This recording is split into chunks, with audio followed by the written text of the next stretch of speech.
Vinyl Gang, are you ready for another top 5 showdown ranked? We've got a top 5 that is near and dear to our hearts. Minneapolis bands.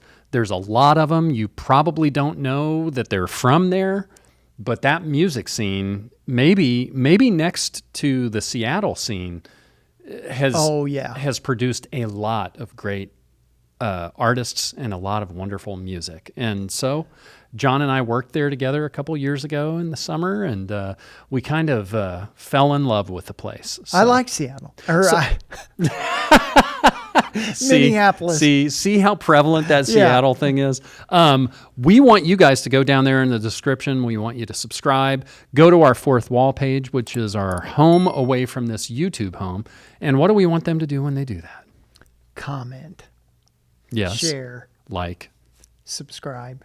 I thought you said that. I did. Something like that. Well. I like how you went with the Jim Nance voice there. Yeah. It's very, you get attention the lower you go. Friends. Hello, friends. Anyway, we want you to do all that stuff. But Minneapolis, now, there's a lot going on there, right? It's such a rich tapestry of different bands and music. It's awesome. Yeah. I mean, there was a music label based out of Minneapolis, Twin Tone. Yep. For the Twin Cities. Yeah, and one of the bands we're going to talk about, that album is on Twin Tone. Yes. I have always loved, I mean, obviously, we'll just talk about the 800-pound gorilla. Bob Dylan is not on this list, even though he's from Minneapolis. He kind of escaped that life. Yeah. He kind of disassociated himself with that area. I just watched that new Dylan film, and it's fantastic. It's but incredible. I think it asks more questions than it answers.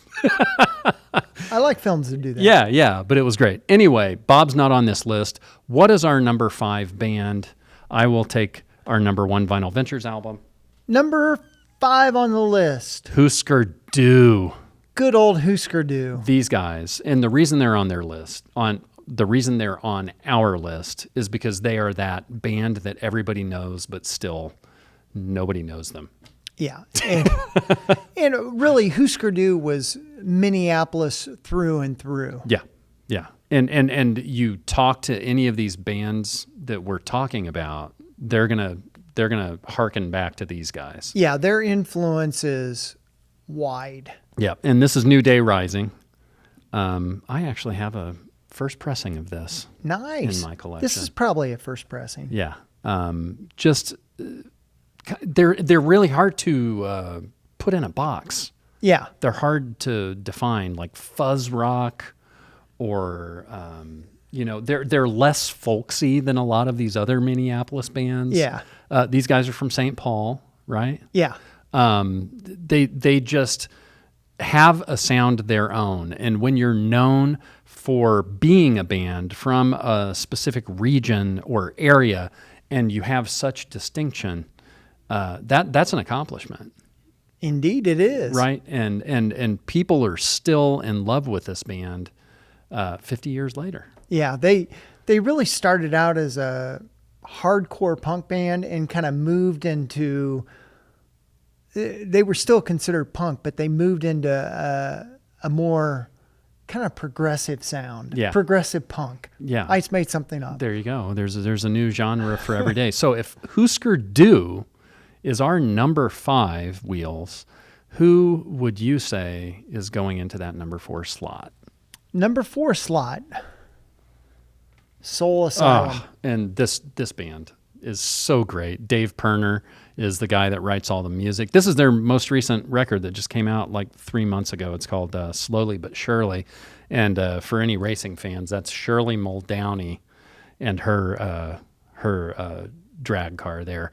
These guys were around for a really long time, early 80s, and they came to prominence in the 90s when the grunge move took hold with Grave Dancers Union and Let Your Dim Light Shine.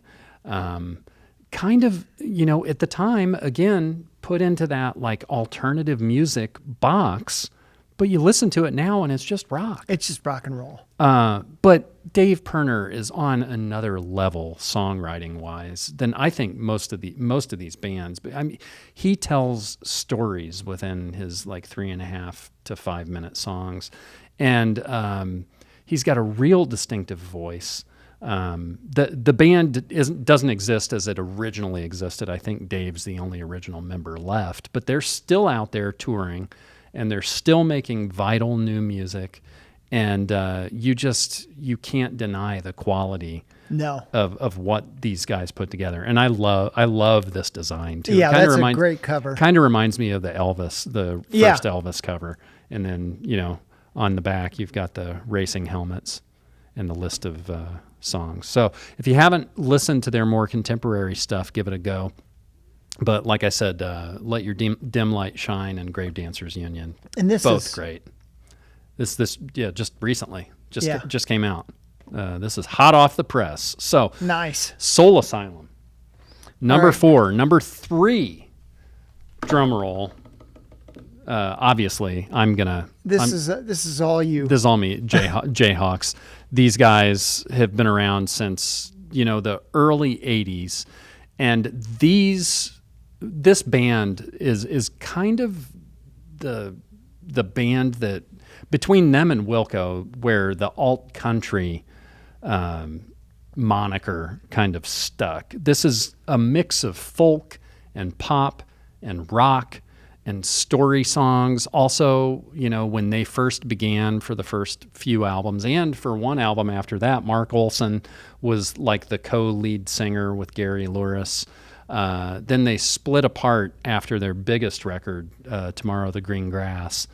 And, they went on, they kind of broke up for a few years, but they've been going. Their most recent album, I think I just read, and I can't believe it came out in 2020. That was their 11th record. I guess they're working on a new one, but this is their second album, Blue Earth, and this just came out on Record Store Day.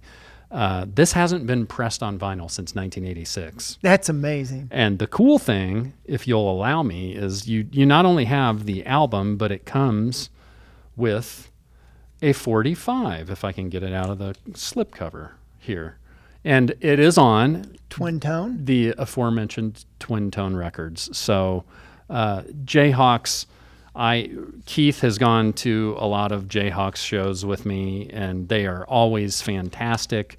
I've met Gary multiple times, had my picture with. I think I'm that guy that when and I'm sure he has one in every city, but I kind of feel like he sees me coming because they are that band that comes out to the merch table and kind of hangs, and you gotta love that. I think he's one of the underrated American songwriters right now, and I just love them. I love the scope of their work. They cover the folk, Americana, alt country, rock, pop. They've just got it all in there. Well, that whole Americana movement kind of happened in the mid 80s also. Yeah. And that was more Wisconsin based. Yeah.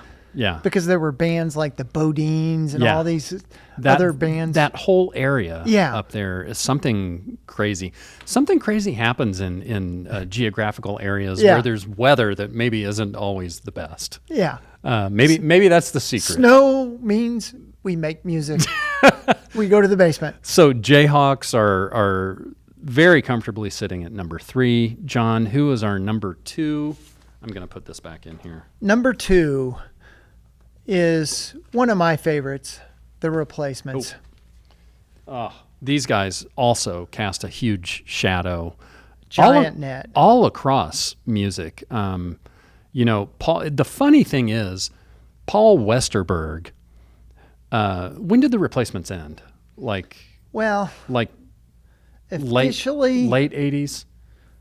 Officially, I mean, their years active are 78 to 91. Okay. Well, the funny thing is, Paul Westerberg kind of had a resurgence in a solo career in the early 90s and kind of got lumped in with grunge, sort of. And, Dyslexic Heart was a great Westerberg tune. He's a really great artist. He's an incredible songwriter. This band, and you know them better than I do, but they couldn't get out of their own way, right? Well, early on, there were they were the band that, hey, they may be all wasted and drunk, and there may be some weird antics, and the show may only last 30 minutes. Yeah, and there's a charm to that.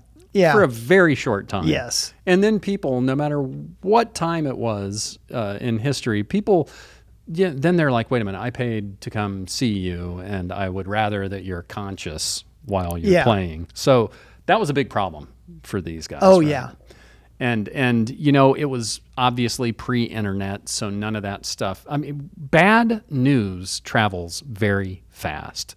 Like Wheels has talked about a lot of times, there were magazines for these underground bands or these regional bands. So I'm sure that their reputation began to precede them as they tried to move forth in their career. What else about the Replacements? Well, they went through a lot of lineup changes by the end when they really started to break through. Mm-hmm. Which is a shame because the classic lineup was so darn good. Yeah. When they were sober. Yeah, when they were sober. I mean, Bob Stinson gets a lot of heat for being drunk most of the time, but his guitar playing is really, really good. Yeah. I mean, and that's another very distinctive thing about all of these bands. Guitar, whether it's acoustic, whether it's that fuzz rock sound, the guitar is a major player. Yeah. For most of these bands from Minneapolis. And because of that alcohol abuse, Stinson was kicked out of the band in '86. So, not long after they got started.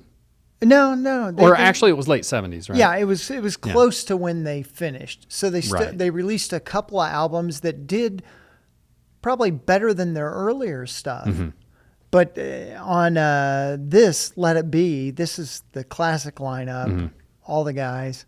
That's awesome. So Replacements are number 2, and I'll take it. You take. Yeah.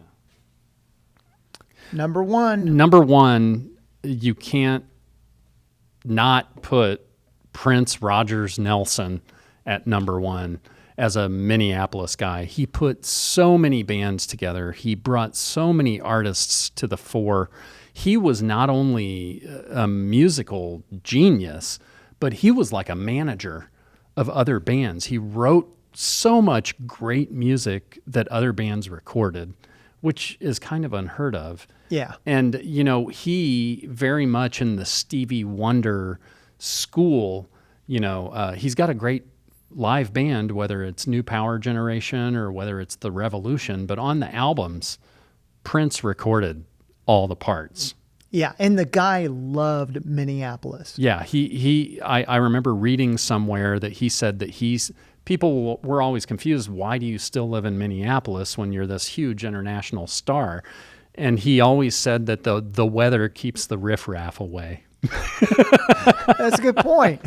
Which, Minneapolis in winter, I'm sure it's beautiful, but it gets pretty... I've been there in the winter. It gets pretty crispy there. But Prince, this is Prince. And, he was I think he was 17 when he got his first record deal and just took that ball and ran. And we've talked about Purple Rain before. We've mentioned what a cornerstone album that was in the mid 80s and how many hits came from that. The fact that the movie was a huge success. It basically made Prince what he is today. Yeah. And, so impressive. But then on the other side of that coin, it's just such a bummer that he passed away. In 2016. In 2016. So 1958 to 2016. I have no problem putting Prince on this list. He's got to be number 1. Here he is on like Pegasus or something on the back. The Angel Horse. Yeah. But, let us know what you think about Minneapolis bands. There are a lot of them out there. There are probably bands that you know and love that you may not know are from Minneapolis.